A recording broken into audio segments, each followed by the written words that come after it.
을 경험한 여자분이 세계적인 기독교 여성단체 대표로 선출되셨습니다.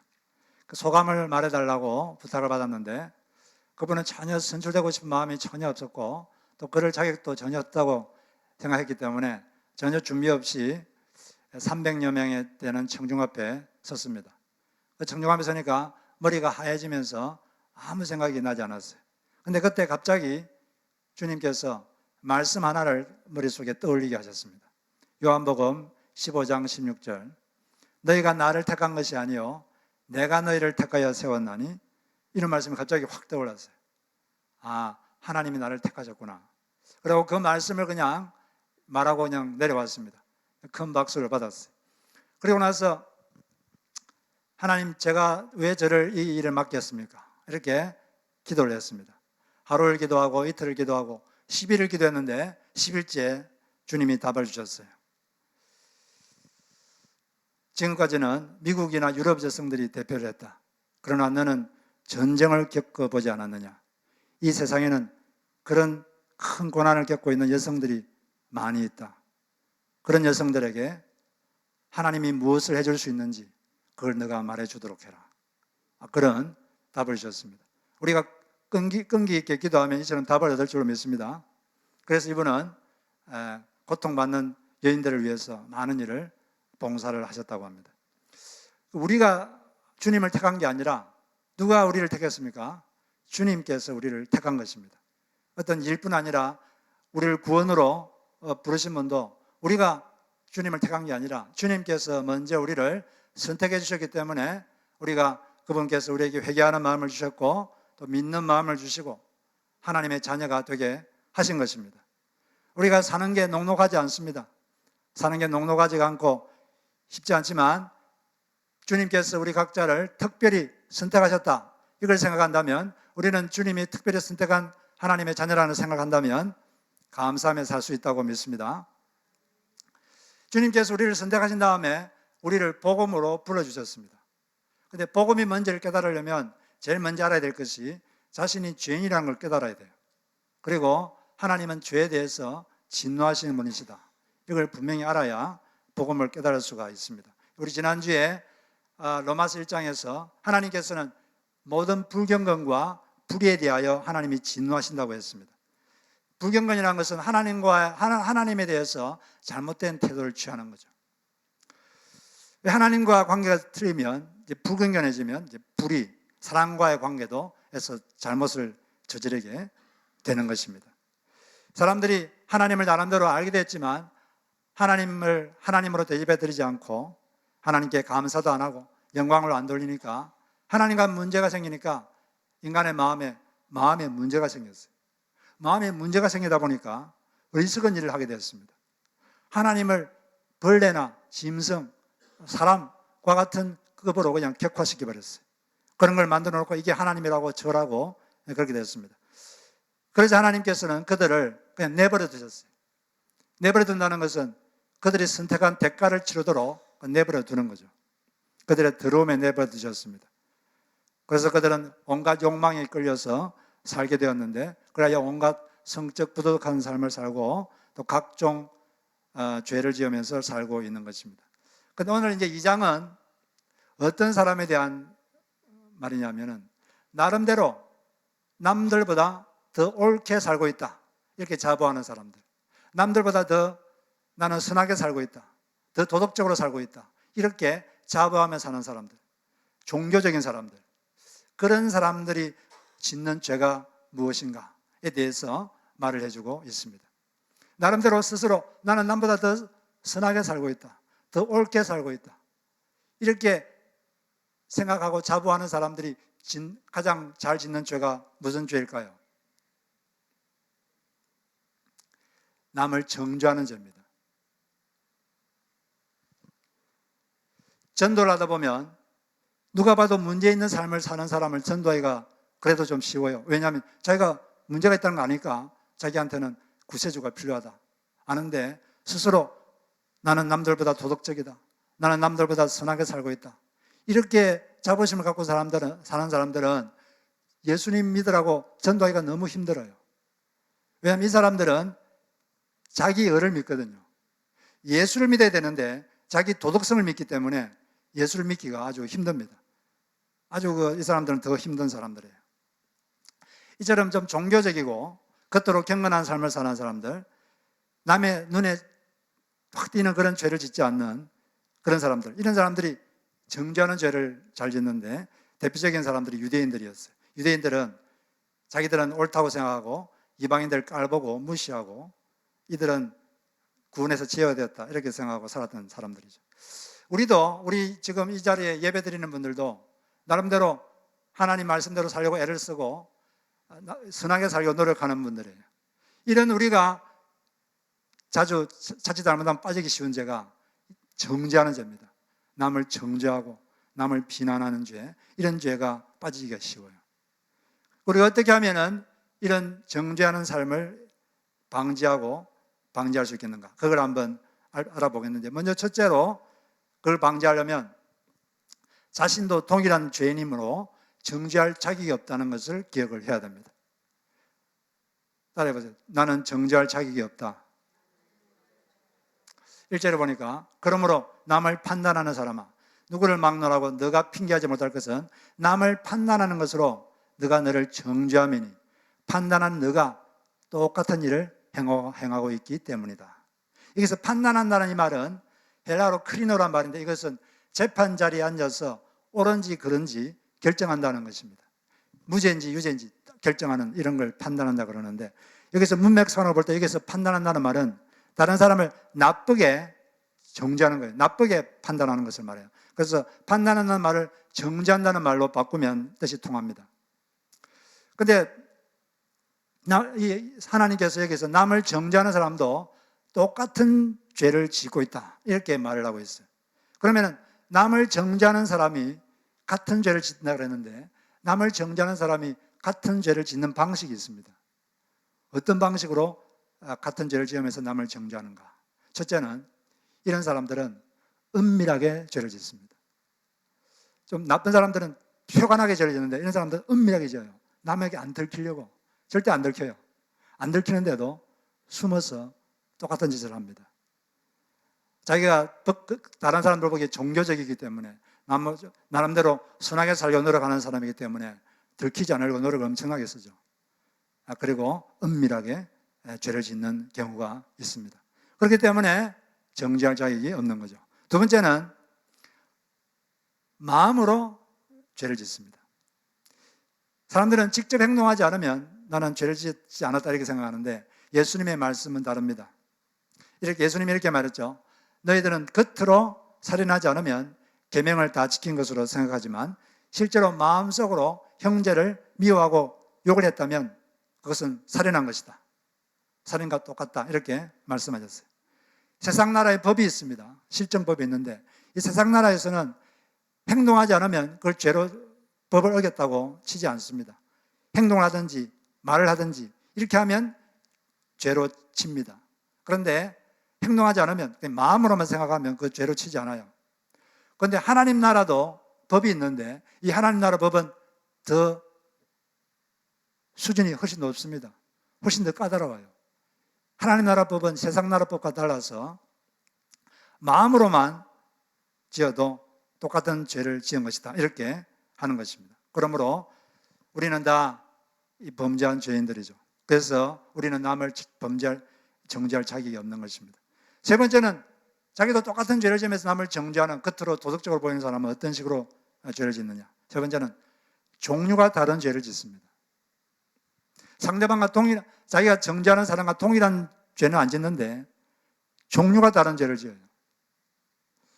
여러분, 강간범이 살인범을 비난할 수 있습니까? 그래도 나는 살인은 안 했어, 이렇게 하면 그게 통합니까? 통하지 않습니다. 우리가 그렇다는 거죠. 그러므로 남을 정죄할 수가 없는 것입니다. 요한복음 8장에서 서기관과 바리새인들이 간음하다가 현장에서 잡힌 여인을 예수님 앞에 데려왔습니다. 그리고 그 여인을 정죄했어요.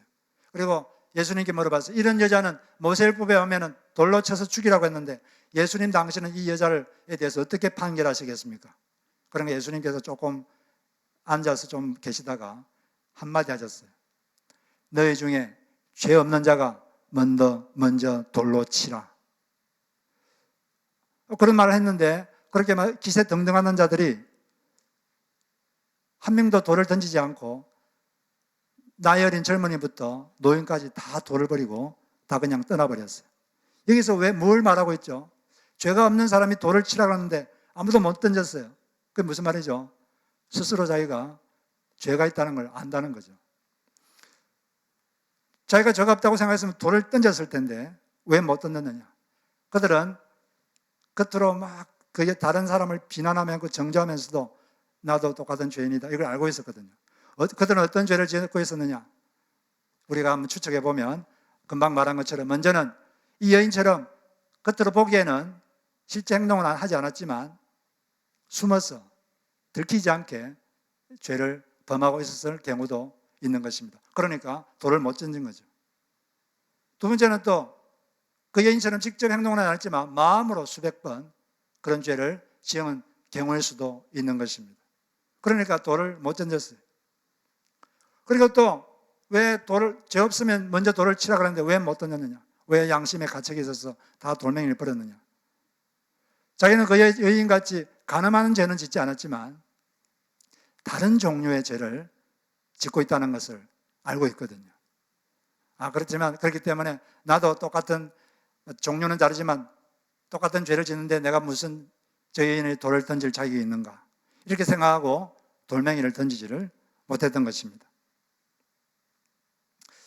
그렇기 때문에 이 로마서 2장 1장에서는 너가 핑계하지 못할 것은 남을 정죄하는 바로 그 행동으로 너가 남을 정죄하고 있다. 정죄하는 너가 같은 일을 행하고 있다고 이 로마서 2장 1절에서 말하고 있는 것입니다. 그런데도 우리가 자주 남을 정죄하는 죄에 빠진 이유는 자기에게는 관대하고 남에게는 엄격한 음하기 때문에 그런 미숙함 때문에 그런 잘못을 저지르는 것입니다. 예수님께서 자기 눈 속에 대들보가 있는데 이 대들보는 있는 줄 모르고 깨닫지 못하고 남의 눈 속에 있는 티끌을 보면서 이 정죄하는 것에 대해서 주님께서 말씀하셨어요. 그래서 이런 말이 있죠. 남이 아는 연애는 스캔들이고 자기가 아는 연애는 로맨스다. 또 다른 말로 하면 남이 하면 우유부단한 것이고 자기가 하면 신중한 것이다. 남이 하면 투기고 내가 하면 투자다. 이런 식으로 다른 사람은 되게 엄격하게 하고 자기는 자기에 대해 되게 관대해요. 자기는 아무 잘못이 없는 것처럼. 그렇게 되면은 이 정죄하는 죄에 빠지게 되는 것입니다. 우리는 자기를 좀 더 엄격하게 보고 남에게 관대한 그런 시선을 가질 필요가 있습니다. 미국에서 불신자들을 대상으로 이렇게 설문조사를 해보면 기독교인에 대해서 어떤 이미지를 갖고 있습니까? 이렇게 물어보면 첫 번째 답이 기독교인들은 정죄를 잘합니다. 이런 게 첫 번째 답이에요. 두 번째가 기독교인들은 윗선적이다. 상당히 우리가 부끄러운 거죠. 그렇기 때문에 그런 이미지를 갖지 않도록 우리가 해야 될 줄로 믿습니다. 두 번째로 우리가 정죄하지 않으면 알아야 될 것이 타인을 정죄하지 말고 자기에게 은혜 주셨음에 감사해야 됩니다. 정죄를 감사로 바꾸는 거죠. 따라해 보겠습니다. 정죄를 감사로 바꾸자. 자신은 안 그러는데 타인이 잘못을 행할 때 정죄감이 느껴질 수 있습니다. 그럴 때는 잘못하는 타인을 정죄할 게 아니라 자기는 안 그럴 수 있는 은혜를 주신 것에 감사를 해야 됩니다. 자기는 하는데 남이 안 하는 걸 볼 때 정죄감이 생길 수 있어요. 그럴 때 우리는 정죄하지 말고 자기에게 그것을 하고자 하는 마음을 주신 은혜에 감사를 해야 됩니다. 그리고 할 수 있는 능력을 주신 그 은혜에 감사를 해야 되는 것입니다. 우리가 하나님께 헌신하고 하나님이라 헌신한 것은 우리 힘으로 할 수가 있는 게 아닙니다. 하나님이 그런 은혜를 주셨기 때문에 할 수가 있는 거예요. 내가 획득한 것이 아니라 하나님이 그런 은혜를 주셨기 때문에 그런 마음이 생기고 그런 일을 할 수가 있는 것입니다.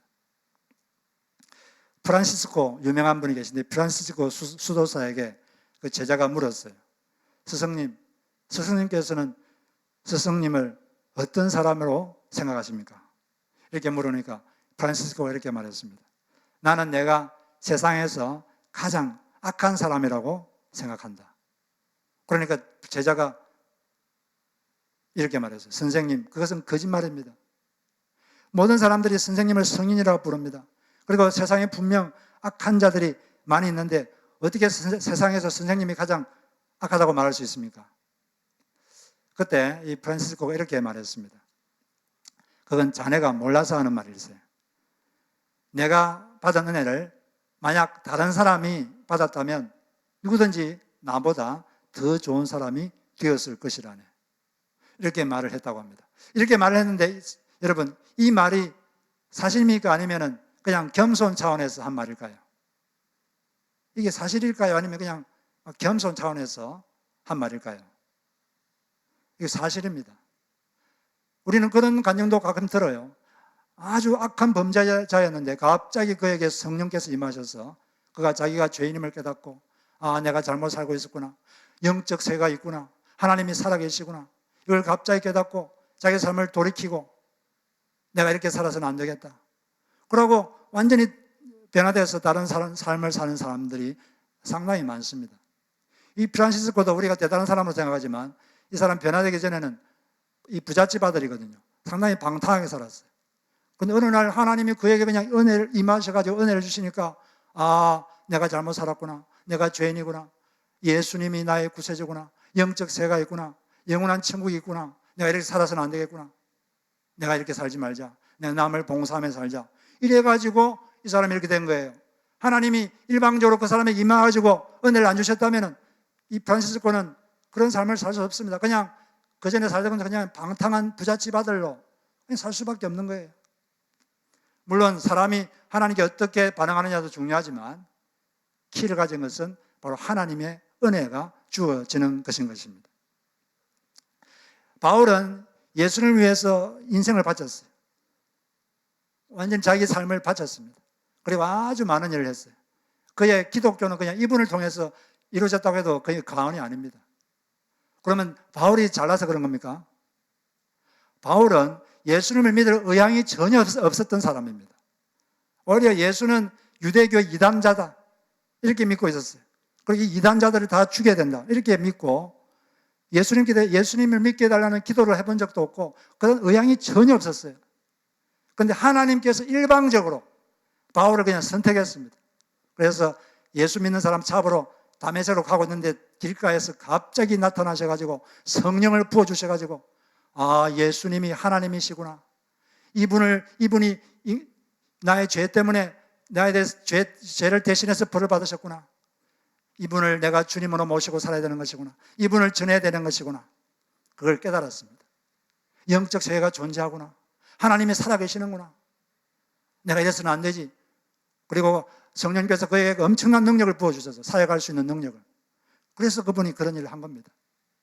물론 바울도 주님이 주신 은혜를 간직하려고 애를 많이 썼습니다. 노력을 많이 했어요.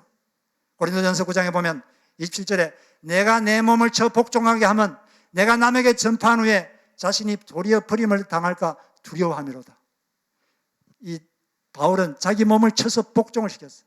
몸이 말을 안 들으면 채찍질을 하여 복종시키듯이 그렇게 자기 몸을 복종시켰습니다. 자기 헛된 육적 욕망이 올라오면 채찍질을 했습니다. 게으름이 올라오면 채찍질을 했습니다. 귀찮아서 안 해야지. 그래도 채찍질을 했어요. 이렇게 한 것은 은혜를 보존하기 위한 거예요. 하나님 은혜를 주셔도 우리가 그걸 보존을 해야 됩니다. 그러기 위해서는 자기 몸을 채찍질하는 이런 면이 필요한 거죠. 그렇지만 이렇게 자기도 애를 쓰고 노력했지만 키는 누가 갖고 있습니까? 하나님이 갖고 계십니다. 하나님이 그에게 은혜를 안 주셨으면 바울의 삶은 시작도 못했어요. 시작도 안 됐습니다. 바울이 잘나는 게 아무것도 없어요. 오직 하나님의 은혜인 줄로 믿습니다. 그래서 그는 인생 말년에 이렇게 고백했습니다. 고린도전서 15장에 내가 나 된 것은 하나님의 은혜로다. 하나님의 은혜로 된 것이니 내게 주신 그의 은혜가 헛되지 아니하여 내가 모든 사도보다 더 많이 수고했으나 내가 아니요. 내가 한 것이 아니요. 나와 함께 하신 하나님의 은혜로다. 하나님께서 여러분과 함께 하셔서 여러분을 구원하셨고 하나님의 자녀로 살게 하고 계신 것입니다. 다윗의 바울의 이 말은 겸손 차원의 말이 아닙니다. 진짜 그런 겁니다. 진짜로. 그러므로 우리는 내가 남보다 좀 잘한 게 있다고 자랑할 것도 없습니다. 못한다고 열등감 가질 필요도 없습니다. 하나님께서는 각 사람에게 은혜를 주시는데 각 사람에게 주는 은혜의 분량이 있고 은혜의 종류가 달라요. 양이 다릅니다. 양이 다르면 많이 주면은 더 이렇게 헌신할 수가 있게 되는 거죠. 예배서 4장 7절에 보면 그러나 하나님께서는 우리 각 사람에게 그리스도께서 나눠주시는 선물의 분량을 따라서 은혜를 주셨습니다. 은혜의 분량이 있는데 여러분 각자에게 있는 믿음의 분량 그것을 가지고 계속 열심히 이렇게 믿음을 발휘하면 하나님이 더 믿음을 주십니다. 얼마를 지금 갖고 받으셨는지 그걸 더 활용하셔서 더 많이 받으시기 바랍니다. 그리고 은혜는 또 종류도 달라요. 은사가 종류가 다르죠. 이 사람이 이런 은사를 주시고 저런 사람 저런 은사도 주시고 또 직분도 다릅니다. 어떤 사람은 이런 일을 맡기고 저런 사람은 저런 일을 맡기고 다 부르심이 달라요. 다니엘과 에스겔은 둘 다 바벨론의 포로로 잡혀갔던 동시대 사람입니다. 같은 시대 사람이에요. 그런데 다니엘은 직업이 뭡니까? 다니엘은 직업이 정치가예요. 에스겔은 직업이 선지자, 설교자입니다. 다니엘은 정치가로 살면서 여호와를 모르는 그 이방 민족들에게 하나님이 살아계시다. 그걸 몸으로 보여주었습니다. 하나님이 얼마나 능력 있는 분인지. 에스겔은 또 다른 방식으로 설교하면서 하나님의 전했어요. 직업이 달랐지만 두 사람 다 열심히 여호와를 잘 섬겼습니다. 그런데 에스겔이 말씀을 전하다가 다니엘한테 이렇게 말하지는 않았습니다. 다니엘, 그 정치는 세속적인 겁니다. 정치 빨리 그만두고 나와 같이 설교자가 되십시오. 이렇게 했습니까? 네, 그렇게 하지 않았습니다. 다 부르심이 다르기 때문에 다니엘은 다니엘대로, 에스겔은 에스겔대로 그렇게 한 거죠. 그러므로 우리는 자기에게 하나님이 어떤 것을 주었든지 항상 감사하고 자기가 있는 자리에서 최선을 다해서 그렇게 사는 여러분이 되시기를 바랍니다. 그러므로 우리는 정죄하지 말고 나에게 이런 것을 할 수 있도록 은혜 주신 하나님께 감사해야 되는 것입니다. 정죄를 감사로 바꾸고 또 남을 위해서는 정죄하지 말고 중보기도를 해야 되죠. 자기를 위해서는 감사기도 하고 남을 위해서는 중보기도를 하는 것이 올바른 성도의 태도인 것입니다. 그리고 여기서 또 우리가 한 가지 생각할 것은 정죄하지도 말고 정죄거리가 되지도 말아야 됩니다. 주님은 우리에게 정죄하지 말라고 했지만 또 정죄거리가 되지도 말라. 남에게 시험거리가 되지 말라. 이렇게 말씀하셨어요. 두 가지를 동시에 말씀을 하셨습니다. 정죄거리가 된다는 것은 남으로 하여금 자기 때문에 시험에 들게 하는 거죠. 주님이 이렇게 말씀하신 적이 있는데 누구든지 나를 믿는 이 작은 자 중에 하나를 실족하게 하면 차라리 연자맷돌이 그 목에 달려서 깊은 바다에 빠뜨려지는 것이 더 나으니라. 실족하게 한다 이거는 남이 죄짓게 만드는 걸 말합니다. 실족한 다음에 죄를 짓는 것인데 자기 때문에 남으로 하여금 정죄하게 하면은 그 사람이 죄짓게 만드는 거죠. 그러므로 우리가 남을 정죄하지도 말아야 되지만 자기가 남의 정죄거리가 되지 않도록 주의를 해야 되는 것입니다. 요즘 한국에 아이돌 그룹이 인기가 많습니다. 그런데 이 아이돌 그룹은 보통 합숙을 해요. 합숙. 같은 집을 빌려가지고 거기 같이 삽니다. 5명, 6명. 같이 사니까 같이 살면서 밥도 같이 하고 청소도 같이 하고 또 일도 같이 하고 막 같이 다니고 이렇게 해요. 근데 그 인터뷰를 듣다 보면 가끔씩 다른 멤버 때문에 마음이 힘들다. 이런 이제 말을 인터뷰하다 보면 가끔씩 하는 걸 제가 들은 적이 있어요. 왜 그러면 힘드냐? 그 이제 기독교적으로 하면 시험 드는 거죠. 시험 든 거. 같이 이렇게 사는 사람들이 시험을 든 거예요. 왜 그러면 그런 일이 생기느냐? 바로 다른 멤버의 이기적인 행동 때문에, 이기적으로 보이는 행동 때문에 시험에 든다. 같이 활동도 하고, 같이 이동도 하고, 같이 그 숙소도 같이 정리도 하고, 청소도 하고 그렇게 해야 되는데 힘든 일을 안 하려고 그러고, 핑계대고 안 하려고 그러고, 빠지려고 그러고 이런 걸 보면 힘들다는 거죠. 교회도 하나의 공동체입니다. 교회를 하다 보면 같이 해야 될 일이 있어요. 그럴 때 힘든 일이 있겠죠. 더 힘든 일이 있으면 힘든 일을 자기가 먼저 하려고 해야 되겠죠. 예를 들어서 우리는 추수감사절 때 추수감사 만찬을 합니다. 만찬을 어떻게 합니까? 각 우리 성도님들이 하나씩 음식을 집에서 해와가지고 같이 이렇게 이제 요리해가지고 집에 들고 와서 같이 만찬을 해요. 그럴 때 어떻게 해야 될까요? 만들기 힘든 것은, 만들기 힘든 걸 누가 해야 될까요? 만들기 힘든 걸 자기가 해야죠, 자기가. 남이 그런 거 하라고 하지 말고, 나는 그냥 가능하면 제일 쉬운 거, 힘 안 드는 거, 가능하면 나는 안 하고 빠지고, 이런저런 이유로 나는 좀 안 했으면 좋겠다. 그러면 안 되겠죠. 제일 힘든 것, 이런 걸 먼저 하려고 하는 사람이 바로 칭찬거리가 되는 것입니다. 그런 사람이 정죄거리가 되지 않고 칭찬거리가 되는 거예요. 우리 모두가 다 칭찬거리가 되시기 바랍니다. 같이 뭔가 할 때는 힘든 일, 그걸 자기가 먼저 하려고 그러고, 그걸 자기가 나서서 하려고 그러고, 그런 사람이 바로 공동체를 세우는 것입니다. 그리고 우리가 또 여기서 한 가지 생각할 것은 정죄보다 칭찬을 더 많이 해야 돼요. 사람은 책망도 필요합니다. 책망을 통해 사람은 더 나아지는 면이 있기 때문입니다.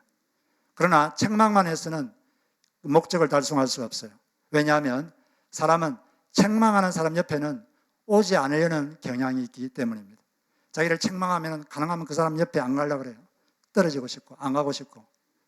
그래서 이렇게들 말합니다. 책망은 10%, 칭찬은 90%가 적당한 비율이다.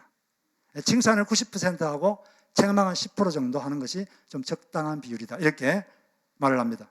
그런데 많은 사람들이 거꾸로 해요. 칭찬은 절대 안 합니다. 절대 안 하든지 막 조금 막 아주 어쩔 수 없이 그냥 하고, 책망은 많이 하고 잔소리 많이 하고.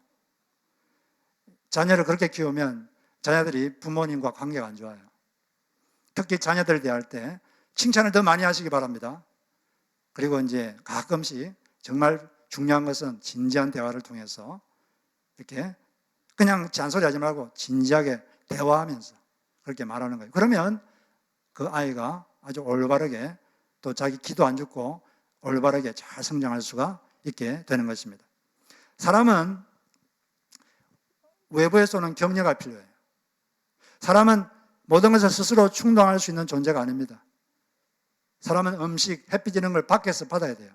마찬가지로 외부에서 오는 격려가 필요한 게 인간입니다.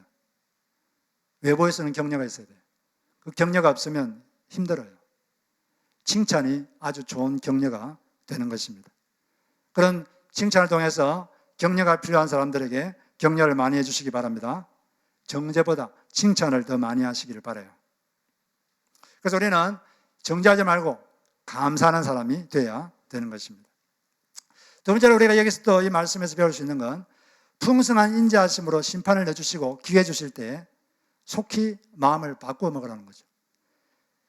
여기 이제 로마서 2장에 보면 이런 말씀이 있는데 1장에서 2장에서 주님께서 사람의 인간의 죄에 대해서 말씀하죠. 그리고 하시는 말씀이 권고하십니다. 빨리 회개하라는 거죠.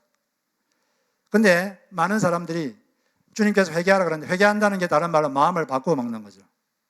회개하라 그러는데 많은 사람들이 하나님이 나쁜 일 해도, 사람들이 나쁜 일 해도 바로바로 심판을 하지 않거든요.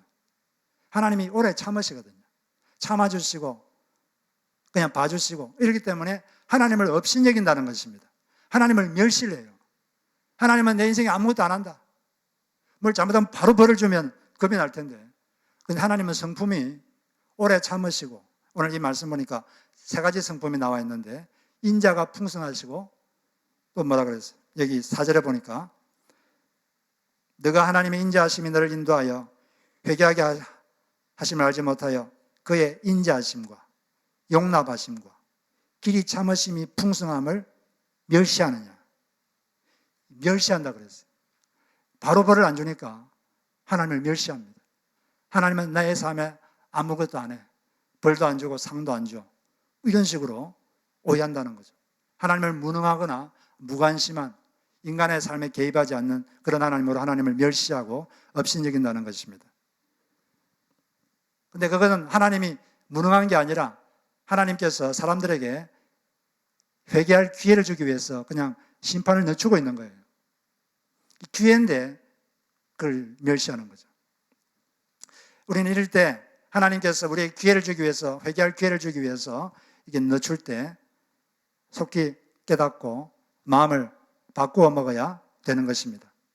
하나님이 참으시지만 끝까지 참지는 않습니다. 심판의 때가 있어요. 때가 있다는 걸 알아야 돼요. 그러므로 빨리 그걸 깨닫는 적시로 마음을 바꿔 먹는 것이 자기를 위해서 좋은 것입니다. 이 하나님의 성품 중에 바로 인자하심이 풍성하시다. 그냥 인자한 정도가 아니라 인자하심이 풍성해요. 그리고 용남하심이 풍성하시고 오래 참으심이 풍성하신데, 특별히 인자하심이 풍성하기 때문에 바로 하나님께 회개할 기회를 주기 위해서 우리에게 자꾸 심판을 늦추는 거죠. 이사야 57장 11절에도 이렇게 말했어요. 너가 나를 경외하지 아니하면 내가 오랫동안 잠잠했기 때문이 아니냐. 이스라엘 민족들이 막 우상 숭배하고 범죄에 빠져도 하나님이 가만히 있었어요. 좀 참아준 거죠. 회개할 때까지 좀 기다려 주신 거죠. 그런데 그걸 가만히 있으니까 사람들이 하나님을 경외하지 않고, 그래서 하나님이 이렇게 말씀을 한 것입니다. 우리는 하나님의 이 성품을 이용하지 말아야 됩니다. 이용하지 말고 기회 주실 때 빨리 회개해서 하나님과 친밀한 관계를 맺어야 되는 것입니다. 선도 쌓이고 기도도 쌓입니다. 그러나 하나님의 진노도 쌓이는 거예요. 진노는 쌓지 말고 기도를 자꾸 쌓아야 되죠. 기도를 쌓고 선을 쌓고, 그것이 우리에게 좋은 것입니다.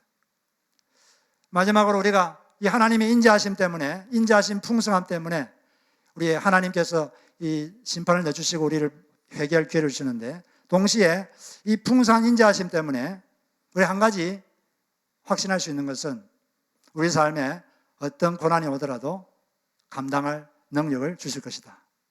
이것을 우리는 확신할 수 있습니다. 그렇기 때문에 우리는 고난 중에도 기뻐할 수가 있는 것이죠. 야고보서 1장 2절 4절을 보면, 여기 세변역을 보면, 나의 형제 자매 여러분, 여러 가지 시험에 빠질 때 그것을 더할 나위 없는 기쁨으로 생각하십시오. 여러분은 믿음의 시련이 인내를 낳는다는 것을 알고 있습니다. 여러분은 인내를 충분히 발휘하여 조금도 부족함이 없이 완전하고 성숙한 사람이 되십시오. 하나님의 인자하심이 풍성하기 때문에 이 고난도 좋은 것으로 하나님 바꿔주시고 그걸 감당할 능력, 극복할 능력을 주신다는 것입니다.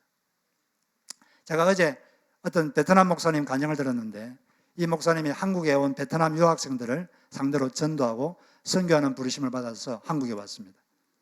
그런데 한국에 와서 가난 때문에 아주 고통을 많이 받았어요. 어떤 때는 한 달 동안 라멘으로만 때운 적도 있고, 또 독한 약품으로 밀폐된 공간에서 세차하는 아르바이트를 하다가 그게 잘못해가지고 폐암에 걸렸어요. 폐암 사기까지 되었습니다. 그런데 하나님께서 은혜로 다 고쳐주셨어요. 고쳐주긴 했지만 그런 고통을 받았어요. 온갖 어려움을 다 겪었습니다. 처음에는 나한테 내가 하나님께 헌신하려고 했는데 왜 이렇게 어려움이 오는가, 이렇게 하나님께 질문을 했습니다. 막 질문이 생기고 물음표가 생기고. 그런데 나중에 그걸 깨닫게 됐습니다. 그것이 바로 자기를 낮추기 위한 것이라는 걸 알게 됐어요. 이분은 고등학생 때 정부에서 특별히 운영하는 영재 고등학교 출신입니다. 베트남에서 아주 머리가 뛰어난 아이들을 정부에서 모아가지고 소수를 모아서 생활비를 주면서 특별히 이렇게 공부시킨 출신이에요. 이런 애들은 자부심이 너무 강해서 다른 고등학생과는 놀지도 않아요. 주님께서 바로 이것을 낮추기 위해서 그렇게 하셨구나, 그걸 깨닫게 됐고, 두 번째는 그런 어려움을 통해서 자기가 사역하는 그 유학생, 가난한 베트남 유학생들, 이들을 깊이 공감할 수 있도록 하기 위한 것이다. 그래서 그들을 잘 이해하도록 하기 위해서, 그래서 더 나은 사역자가 되도록 하기 위해서 그렇게 하셨구나, 이걸 깨달았습니다. 그리고 그는 이렇게 말했습니다. 처음에는 저도 안 그랬는데 이제는 고난이 오면 기뻐요. 왜냐하면 어떤 고난이 오더라도 하나님께서 그것을 극복할 능력 주실 것임을 알기 때문입니다. 하나님은 인자하심이 풍성하십니다. 그래서 우리가 잘못해도 바로바로 벌 주지 않아요. 어느 참아주십니다. 기다려주시죠. 회개할 때까지. 깨달았다면 빨리 마음을 고쳐먹고 마음을 바꿔먹는 것이 좋은 것입니다. 그리고 또 하나님이 풍성한 은자하심 때문에 하나님께서 우리가 앞으로 살면서 어려움도 당하겠지만 어떤 어려움을 당하든지 감당할 능력을 그때그때마다 주십니다. 그걸 믿으시고 인자가 풍성하신 주님과 함께 인생을 사시는 여러분 되시기를 주님의 이름으로 축복합니다.